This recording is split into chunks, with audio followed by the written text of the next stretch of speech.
resemblance between the Earth and the other planets is so striking that if we allow the Earth to have been formed for habitation, then we cannot deny that the planets were made for the same purpose. For if there is, in the nature of things, a connection between the Earth and the men who inhabit it, a similar connection must exist between the planets and the beings who inhabit them. We see 6 planets around the Sun. The Earth is the third. They all move in elliptical orbits. They all have a rotary motion like the Earth, as well as spots, irregularities, mountains.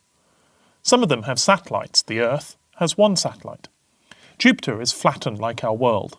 In short, there is every possible resemblance between the planets and the Earth. Is it then rational to suppose the existence of living and thinking beings is confined to the Earth? From what is such a privilege derived but the grovelling minds of persons who can never rise above their objects of their immediate sensations? Lambert believed that even the comets were inhabited. Buffon determines the period when each planet became habitable and when it will cease to be so from its refrigeration. What I have said of planets that turn around the Sun will naturally extend to all the planetary systems which environ the fixed stars, every star being an immovable and luminous body, having light in itself, may properly be compared with our Sun.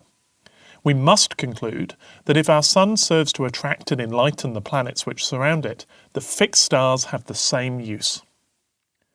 It is thought that the Sun and fixed stars are uninhabitable because they are all composed of fire. Yet Knight, in a work written to explain to all the phenomena of nature by attraction and repulsion, endeavours to prove that the Sun and stars may be habitable worlds, and that the people in them may possibly suffer from extreme cold.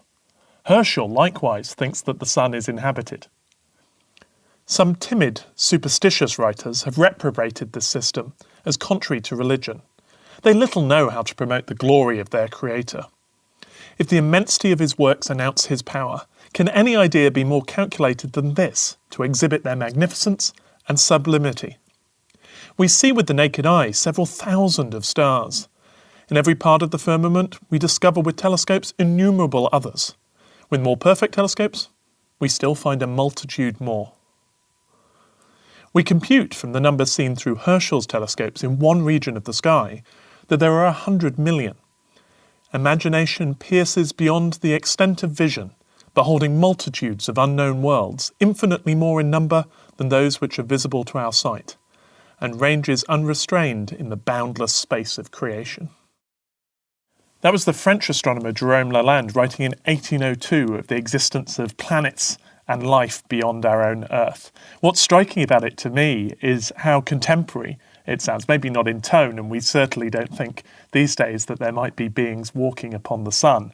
But the debate that it has with itself about whether, given planets exist, life too should be expected, is exactly at the heart of contemporary astronomy. If you look out your window or you go outside and look up at the night sky, you should know that we now realise that most of the stars that you're looking at have planets going around them. Planets seem incredibly common in our galaxy and presumably in the universe.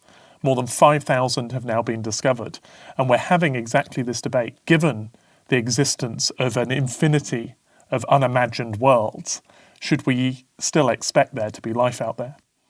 I don't think we're quite as certain as Lalande was at the start of the 19th century. But what's exciting is that question of finding life in the cosmos is becoming an experimental one. Telescopes we're building now might be able to see the signs of life in the atmosphere of some of the worlds that are being discovered right now. Then maybe we'll have an answer to this question that's intrigued astronomers for hundreds of years.